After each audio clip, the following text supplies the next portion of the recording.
14 Februari yang diperingati sebagai Hari Valentine oleh sebagian orang di dunia bukanlah hari perayaan biasa seperti hari ulang tahun yang bermakna personal, melainkan membawa konsep besar dan secara tidak langsung sudah berada di dalam kepala setiap manusia, yaitu love, cinta. Lantas, pertanyaannya di sini adalah, apakah kehadiran dari Valentine sesungguhnya punya relasi kuat dengan konsep cinta di era sekarang? Era di mana kebebasan terasa tidak ada batasnya, dan begitu melimpahnya pilihan yang ada di depan kita. Di dalam ruang yang menuntut kesempurnaan, kesannya kita tidak lagi butuh apa yang disebut dengan cinta. Di dunia dengan segala kemungkinan yang bisa terjadi, cinta merepresentasikan ketidakmungkinan. Gampangnya, hidup di era sekarang, ya kerja, cari duit yang banyak, kalau sudah merasa ingin menikah tinggal nyari pasangan. Sudah banyak orang good looking dengan berbagai versi, tidak perlu pusing, karena pilihan selalu saja ada selama kita mau mencoba dan berusaha. Begitulah kiranya semboyan hidup di era ini. Di video ini gue tidak akan membahas tentang informasi deskriptif tentang apa itu hari Valentine dan bla bla bla karena sudah ribuan yang membahasnya. Fokus pembahasan kali ini adalah untuk menjawab apakah cinta masih eksis di era sekarang atau justru sudah mati. Dan terlepas hidup matinya cinta, apakah ada relasinya dengan peringatan hari Valentine? Dalam bukunya The Agony of Eros, Hal menyebut masyarakat di era sekarang adalah masyarakat narsistik. Dia membedakan antara self-love dan narsistik. Subjek dari self-love mampu menciptakan batasan dirinya dengan sosok yang lain, atau the other. Sedangkan seorang narsistik gagal membuat batasan dengan yang lain. Konsekuensinya, jarak yang memisahkan dirinya dengan yang lain menjadi blur, tidak jelas. Dunia hanya terlihat bermakna sebagai proyeksi sosok narsistik dan hanya ketika semua hal berhubungan dengannya. Dianya berkubang di dalam bayangannya sendiri sampai tenggelam tak berdaya. Depression is narcissistic malady. Kondisi tersebut dikarenakan referensi diri yang berlebihan. Subjek narsistik depresif merasa lelah dan capek dengan dirinya sendiri, merasakan dunia yang tidak lagi bisa ditinggali sebab sudah ditinggalkan oleh sosok yang lain. Han melawankan depresi dengan Eros. Eros menarik subjek keluar dari dalam dirinya menuju yang lain. Di sisi lain, depresi menerjunkan atau menjatuhkan subjek ke dalam dirinya sendiri. Han sendiri punya term khusus untuk menyebut kondisi masyarakat hari ini dengan sebutan achievement society, dan orang-orang yang tinggal di dalamnya sebagai achievement subject. Kesuksesan tidak bisa dilepaskan dari setiap subjek. Justru mereka mendapatkan validasi melalui setiap kesuksesan yang mereka dapatkan. Sehingga kehadiran sosok yang lain diturunkan sebatas menjadi kaca atau ukuran bagi subjek narsistik untuk merefleksikan tentang seberapa banyak pencapaiannya. Para narsistik hanya memperbesar ego mereka dan kehilangan perasaan, feeling sesungguhnya dari kehadiran sosok yang lain. Perasaan sesungguhnya bukanlah wujud dari pencapaian, melainkan suatu hadiah pemberian dari sosok yang lain.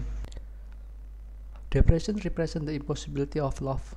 Alternatively, it is the impossibility of love that has led to depression. Eros merupakan suatu hubungan dengan yang lain, melampaui ukuran atas pencapaian dan kemampuan.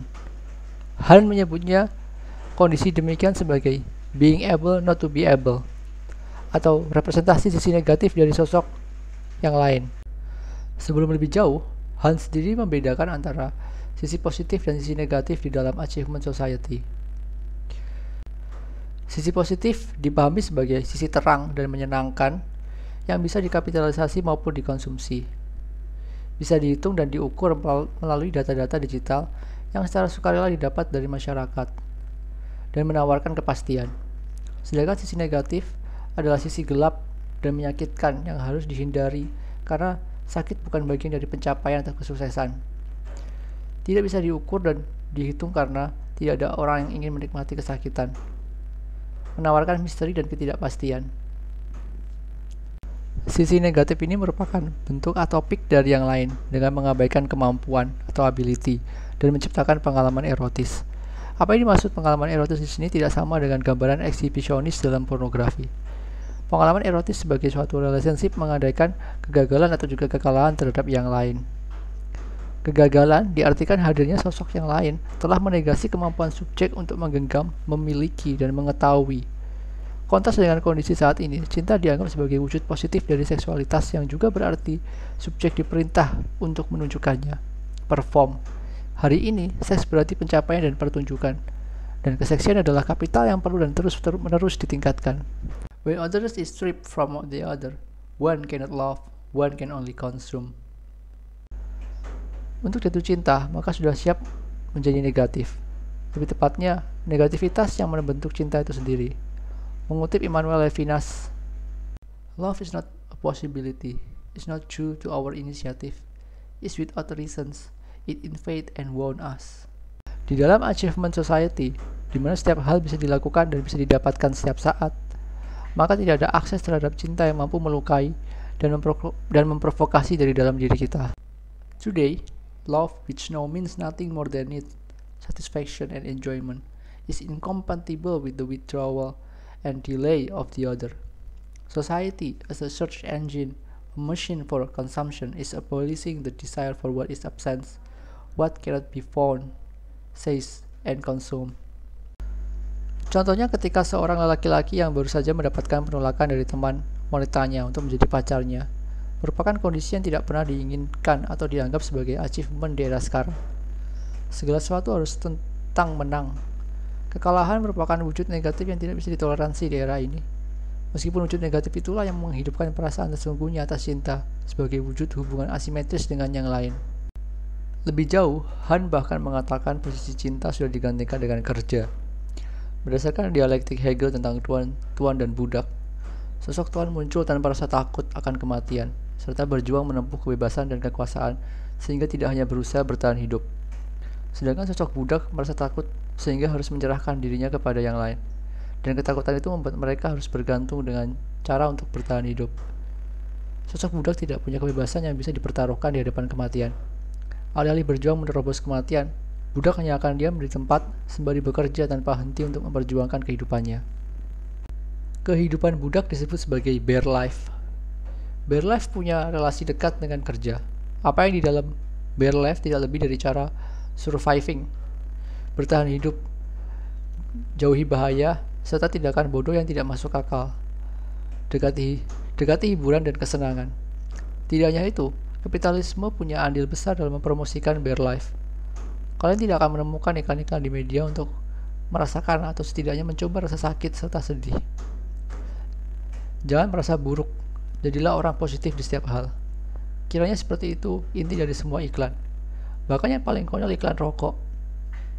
Pemeran iklannya sedang berpetualang dan tidak sedang merokok. Namun, iklannya tidak pernah mengatakan, merokoklah, rasakan uap panas tembakau merasuki paru-parumu. Kematian akan terasa jauh lebih real. Kata-kata tersebut sangat jujur dan otentik, tapi tentu saja para budak tidak akan pernah membeli rokok nantinya. Kembali ke cinta. Bare life dipromosikan melalui berbagai macam kelas cinta yang menganggap diri mereka punya pengetahuan tentang hubungan percintaan dan cinta itu sendiri. Meskipun pada akhirnya apa yang mereka tawarkan hanyalah data-data mati untuk menghindari kegagalan, kekalahan, dan bahkan kehancuran diri dalam percintaan. Mereka pikir hanya dengan semakin banyaknya informasi yang ada tentang cinta atau sosok yang dicintai sama dengan mengerti tentang cinta itu sendiri. Satu hal yang pasti, apa yang bisa mereka berikan tidak lebih dari cara survival saat kalian merasa negatif dengan diri kalian untuk menemukan pasangan. Sedikit rasa positif dan semangat dari mereka akan membuat lebih baik. Di sana mereka tidak akan pernah mengajarkanmu apa arti dari cinta yang sesungguhnya. The construction of the other doesn't depend on whether more or less information is available. Only the negativity of withdrawal bring forth the other in its atopic otherness.